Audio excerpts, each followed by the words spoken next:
Good morning, guys. Today I'm gonna cook opo, bacon, sotanghon soup. Okay, these are all the ingredients: salt, black pepper, soy sauce, pork cubes, water, sotanghon, opo, bacon, garlic, onions, and spring. Okay, saute the garlic.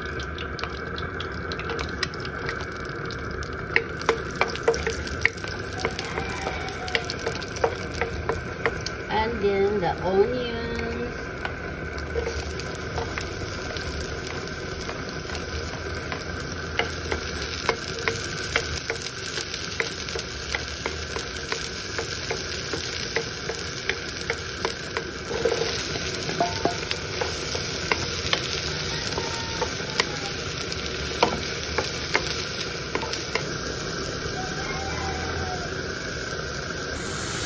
Okay.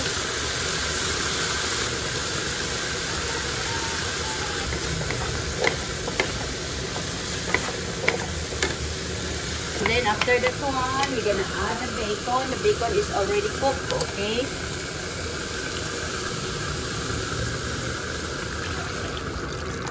Okay, the cubes.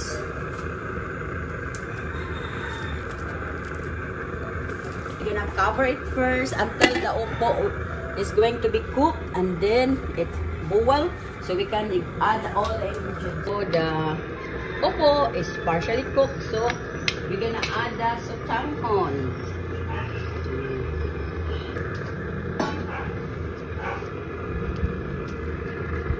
Okay guys, so since this is soup, so I need to add just a little water. I'm gonna get hot water. Add hot water, okay, because this is soup.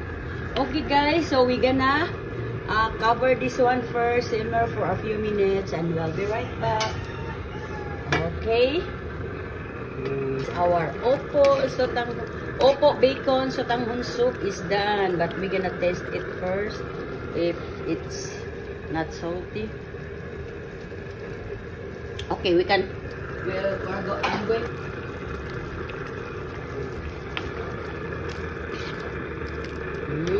But that one, guys, the sotanghon, it's super yummy, guys. Okay, let's taste if it's already good. Okay, it's good already. Okay, so taste a little. Just a little.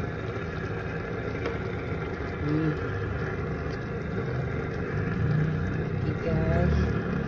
This one also. So I'm gonna off the heat now. Okay, guys. So this is our opo bacon sotanghon soup is done. Opo bacon sotanghon soup is done. Okay, I'm going to taste na. It's yummy, guys. It's nice because it's very hot. Oh, sarap. Sarap, guys.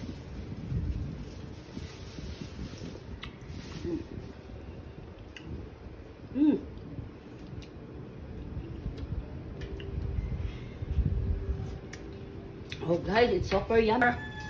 Opo bacon sotanghon soup is done, and that's why I tasted it, and it's super yummy, guys. So thank you for watching, and see you tomorrow for another recipe. Bye bye.